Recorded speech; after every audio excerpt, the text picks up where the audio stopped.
حس ምቀኝነት አንድ ሰው አላህ የሰጠውን ጸጋ እንዲወገድበት መመኘት ማለት ይሄ በሁሉም የህይወት እርከን ውስጥ አለ። ነጋዴው ጋር፣ ዓሊሙ ጋር፣ ቤተ ዘመዱ ውስጥ፣ ጓደኛ ጋር ወይ በዘሩ ወይ በሥራው ስኬቱ ወይም በውበቷ ወይ ስኬታማ በሆነው ትዳሩ ወይ በሚያምሩ ልጆቹ በህይወት ስኬቱ ሒስድ ሊገባው ይችላል። ይሄ እንድንጀምር ያስገደደን ሰማይ ላይ ወንጀል ሲጀምር በዚህ ስለተጀመረ አደምን አላህ ሲፈጥረው አለይሂ ሰላም ገና ተክላ ቁመናውን አቁሞት በጣም በሚያምር ተክለ ቁመና ሲያስተካክለው ተወው አላህ አቁሞ ሸይጣን መጣ ይላሉ ነብዩ አለይሂ ሰላቱ ወሰለም። አደምን አካሉን ይዞረው ጀመረ። በውስጡ ይገባል፣ በውጭ ወጣል፣ ያስተውለዋል። አንተ እኮ ለወደፊት በእኔ ላይ ከተሾምክ ጉድ ነው ምሰራህ ይል ነበር ሸይጣን። ታዲያም የውሳኔው ቀን ደረሰ። መላእክት ተሰለፉ። አደም ፊት ለፊት ተቀመጠ። አላህ አዋጅ አለ፣ እኔ አደምን አስተካክየው ሩህ ስነፋበት ፈቃዑ ለሁ ሳጅዲን አላት። ሰጋጆች ስትሆኑ ውደቁ አላት።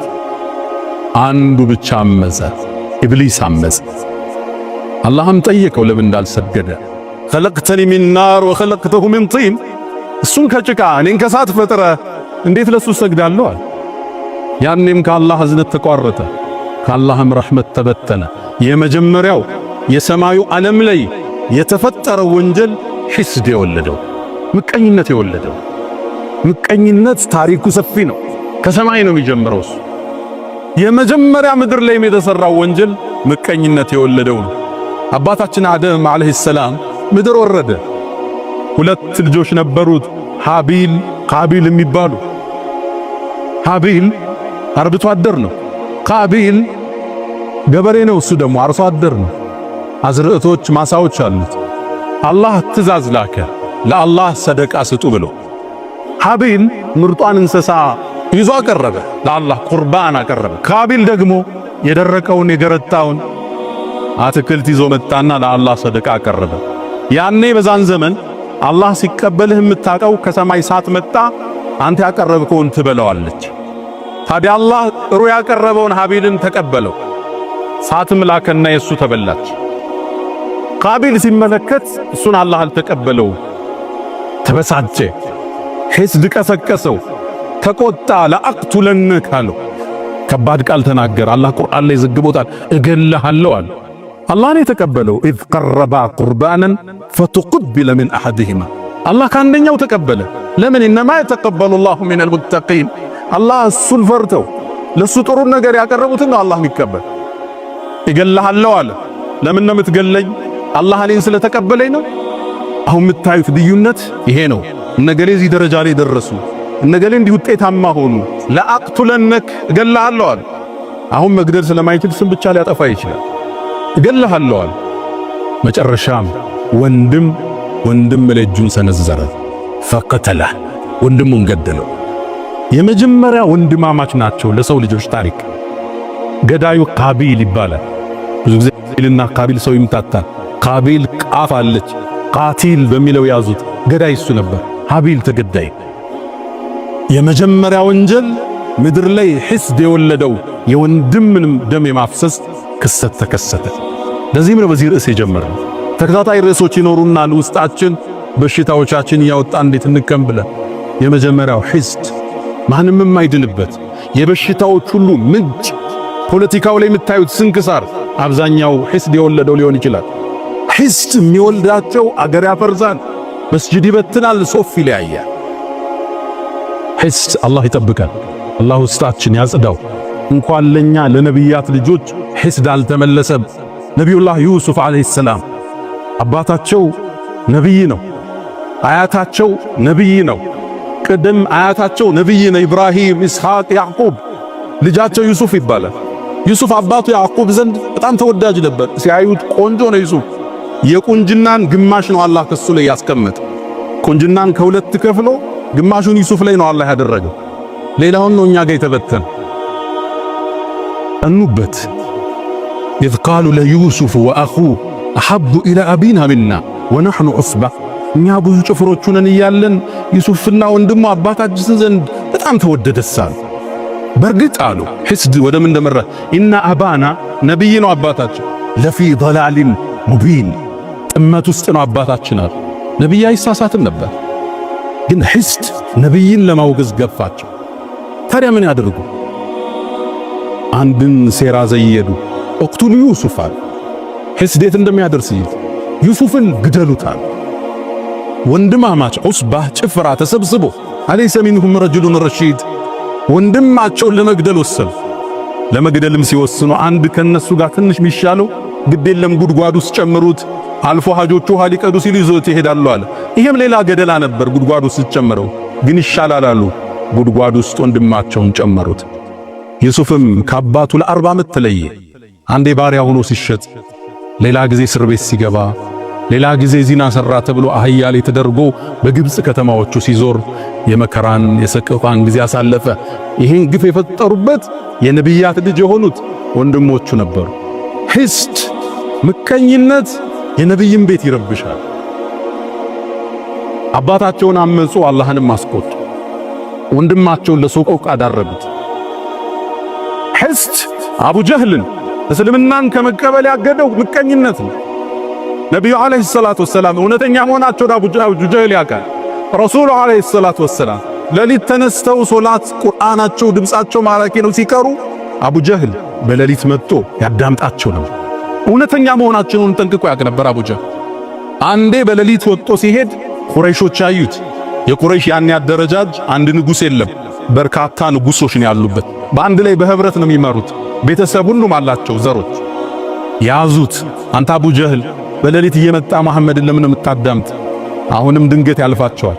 መጨረሻ ያዙትና አቡ ጀህል ወይ እውነታውን ንገረን አሉት። ስሙ ያኔ አበል ሐከም ይባላል። የጥበብ አባት ነበር የሚባል። እስልምናን ብርሃን ማየት ካልቻለ ይሄ ደንቆሮ ነው እንጂ አሉና ረሱል ሰለላሁ ዐለይሂ ወሰለም አቡ ጀህል የድንቁርና አባት ነው ያሉት መጨረሻ ነው። ረሱል ሰለላሁ ዐለይሂ ወሰለም የአበል ሐከም አሉት፣ አንተ የጥበብ አባት ሆይ ማለት ነው። መሐመድ ግን ትክክለኛ ነው እንዲህ አሉት። እውነትህን ንገረን አሉ። እውነት ልንገራችሁ አላው እኛና የመሐመድ ቤተሰቦች እኮ በስልጣን ተወዳደርናል። አበሉ አበላን፣ አዘመቱ አዘመትን፣ አለበሱ አለበስን። እኩል እንደ ፈረስ ስንሄድ ከኛ መሃል ነብይ ያላሉ አለ። ከነኛ ቤት ደግሞ ነብይ ማለት አይችልም። فقالوا عندنا نبي يأتيه خبر من السماء ከሰማይ ዜና የሚመጣለት ነብይ ያለኛ ቤት አሉ። ታዲያ እንዴት በዚህ መወዳደር እንችላለን? በአላህ ይሁንብን መቼም አልከተለው ማለት አላህ ተቆጣ፣ አንቀጽ አወረደ። فإنهم لا يكذبونك አንተ መሐመድ አንተን እኮ ያስተባብሉ እውነተኛ መሆንን እስላምን ጽት ያለ ብርሃን መሆኑን ያውቃሉ። ولكن الظالمين بآيات الله يجحدون ግን በዳዮቹ በአላህ አንቀጽ ይኮራሉ፣ ያስተባብላሉ። ይሁዳዎች ረሱልን እንዳይከተሉ የጋረደባቸው ሒስድ ነበር። የመጨረሻው ነብይ ይመጣል እናንተ ጋር ገና እንፋለማለን እያሉ መዲና ውስጥ ለሚኖሩ አረቦቹ ይናገሩ ነበር።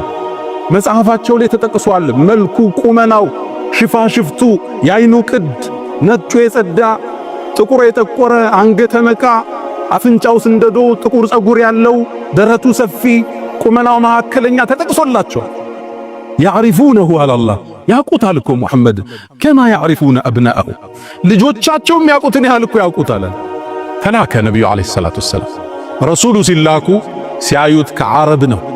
እነሱ ከበኒ እስራኤል ይሆናል ብለው ነበር። አንከተለውም አሉ ነብዩ አለይሂ ሰላቱ ወሰላም። ሒስድ ኩፍር ያስጨብጣል። ምቀኝነት ቀይ መስመር ያስረግጣል። የፈንጅ ቀጠና ነው። አስተባበሉ፣ ራቁ። ረሱልን አለይሂ ሰላቱ ወሰላም ጠላት እንደሆኗቸው እስከ ጫፍ ዘለቁ። ቁረይሽ ጋር ያበሩ በኒ ቁረይዛዎች ለማጥፋት ያልቆፈሩት ድንጋይ የለም። ሒስድ አላህ ውስጣችን ያጽዳው። በሒስድ የተሞላው ልባችን ዛሬ ሜዳችን አበላሸው። ፌስቡክን በከለው፣ ቲክቶክን አወከው። ስድብ፣ ዝልፊያ፣ ማንጓጠጥ፣ መኮፈስ፣ ተናጋሪው ማዳማጩ። ነብዩ አለይሂ ሰላቱ ወሰላም ይሄ በሽታ ከባድ መሆኑን ስለሚያውቁ በርካታ ማስጠንቀቂያዎችን ሰጥተዋል። ጥፋትን የሞላበትን ኢያኩም ወልሐሰድ ሰውን መመቅኘትን ባካችሁን ተው። ፈኢነል ሐሰደ ሐሰድ እኮ የእኩሉል ሐሰናት ሐሰናታችሁን ይበለዋል። ከማ ተእኩሉ ናሩል ሐጠብ ልክ እሳት ያቀረብክለትን እንጨት ወደ አመድ እንደሚለውጠው ሶላትህን፣ ሐጅህን፣ ዘካህን የሚበላ ነው አሉ። ለምን ሐሲድ ስትሆን ታማለህ። ልክ አልፎ ሲሄድ አንጓጠ እሱ እኮ እናውቀዋለን ነው የምትለው። ግን ታማለህ፣ ተንኮል ትሰራለህ። እልፍ ብለው ሲሕሩ የሰሩ ሰዎች አሉ። ሰዎች ላይ ትዳር ሊበትኑ ተሳካላት። እሱ እኮ ዘጋ በሀብቱ፣ ልጆቹ እኮ ውጤታማ ሆኑ። እንዴ እሱ የተከበረ እኮ ነው ተጭኖታል እኮ ዱንያው ይላል። ወንጀል ያሰራል፣ ስም ያስጠፋሃል። እሱ ስታይ ፊቴ እንደተኮሳተረ። ከዛም ነብዩ አስከትለው ምን አሉ? ሐስድ እኮ አሉ ጸጉርን አይደለም የሚላጨው ዲንን ይላጫል። ሰውየውን ከዲን ሊያወጣው ይችላል። ይሄስ ሐሰናህ ጋ ነው አካልህን የሚጎዳዋል። ሐሲድ እንቅልፍ የለው። ሌላው ለበላው ሲራባል፣ ሌላው ለነዳው ሲቆጫል። ሁሌም አላህ ጋር ፍልሚያን ሕይወትህንም ሊያስከፍል ይችላል። በአባስያዎች ስሮ መንግስት ውስጥ በእስልምና ታሪክ ኡመውያ በኋላ አባስያ የምንላቸው መጥተዋል። በእነሱ ያገዛዝ ዘመን አንድ ታዋቂ መሪ ነበር፣ ሙዕተስም ይባላል። አሞሪያ የምትባለውን ከተማ ጦር አዘምቱ የከፈተ ትልቅ ንጉሥ ነው። ታዲያ እሱ ዘንድ አንድ ገጠሬ ተወዳጅ ሆነ። ይቀርባል፣ ያጫውተዋል። ንጉሡ ወደደው፣ ያቀርበዋል። እሱን በጣም ሲያቀርበው የተመለከተ አንድ ሚኒስትር ይህን ሰው እንዴት ነው ከዚህ ማርቀው ብሎ ወሰነ። ከዛም ቤቱ ጋበዘው። ነጭ ሽንኩርት የበዛበት ምግብ አዘጋጀለት፣ እንዲሸታፉ ማለት ነው። በጣም አበላው። ከዛም ምን አለው? ማታ ወደ ንጉሡ ስትሄድ የነጭ ሽንኩርቱ ሽታ ንጉሡን እንዳያውከው አፍህን እባክህ ዘጋርጋ አውራው አለው። ተስማማ። ታዲያ ሚኒስትሩ ቀድሞ ወደ ንጉሡ ገብቶ ነበርና ንጉሥ ሆይ ታሪኮን እየሰሙ ነው አላቸው። ምን ተፈጠረ? ያ እኮ ብታመጣው ያን እንግዳ ሳያስፈቅድ የሚገባው የቅርብ ወዳጅ ንጉሡ አፉ ይሸታል እያለ እያወራ ነው አለው። ተበሳጨ ሙዕተስብ። እኔ ባቀረብኩት እኔን ከባድ ነው ለነገሥታት ይሄም መባል። ያ ምስኪን ገጠሬ ቤት ገባ ንጉሡ ጋር። እንደገባም ነጭ ሽንኩርቱ እንደሸተው ምሳሌ የበላው አፉን ይዞ ማናገር ጀመረ። ሲያናግር ንጉሡ ገባው። አሃ እኔን ይሸተኛል ብሎ እሱ እንደሸተው ብሎ የኔ አፍ ይሸተዋል ብሎ ነው ይዘጋላ። ደብዳቤ ጻፈና ሊያስገድለው ሄደህ እንደ ደብዳቤ አድርስና መልእክት ይዘህልኝ አለው። የጻፈው ወደሱ ኮማንደሮች ነበር። ሲደርስ ይህን ሰው ግደሉት የሚል ደብዳቤውን ይዞ ይሄ ገጠር ይወጣ። ሲወጣ ሚኒስትሩ አገኘ። የት ይሄድክ? ይሄን ወረቀት አሽጎ ሰጥቶኛል ላደርስ ነው አለው። ከዛም ወደ ቤት ነው የምትሄደው? ወደዚህ ቦታ። አይ መንገዱ ከሚደክምህ እኔ ላደርስልሃል፣ ገላገልከኛ። ደብዳቤውን ተቀበለ። የት ይዞት ሄደ? ወደ ኮማንደሮቹ። ሲደርስ የንጉሥ ትእዛዝ ነው። ለምን እንዴት የለም እንደመጣ ተቀበሉና ቀሉት ያንን ሚኒስትር። ከዛ ሚኒስትሩ ሲጠብቅ የለም ንጉሡ 2 ቀን 3 ቀን አላገኘው። የት ሄደ ሲል አይ እሱ እኮ ተገድሏል አለ። ማን ገደለው? የሆነ ደብዳቤ ይዞ ሆኖ ደብዳቤውን ለሌላ እኮ ነው የሰጠው። አስጠራ ያን ገጠሬ። ደብዳቤው ስለ አድርስልሃል የሰጠሁት። ከዛ ንጉሡ ጠረጠረ፣ የሆነ ነገር አለ። አንተ ለምን ነው ከተማ ላይ ስሜን ያጠፋኸው? ምን ብለህ አፉ ይሸታል ብለህ? ንጉሡ የርሶ ነው። እኔ እኮ አፌን የዘጋሁት ለርሶ እሱ ያበላኝ ነጭ ሽንኩርት እንደሸቶ። ከዛም አንድ ቃል አለ፣ ሊላሂ ደሩል ሐሰድ ማዕደለ በደአ ቢሳሒቢሂ ፈቀተለ። እንደ ሒስድ ፍትሃዊ ዳኛ የለም፣ በባለቤቱ ነው የሚጀምረው ፍርድ። በደአ ቢሳሒቢሂ ፈቀተለ። ሒስድ ሕይወትህን ያጠፋዋል፣ ሕይወትህን ያበላሸዋል፣ ዲንህን ያጠፋዋል።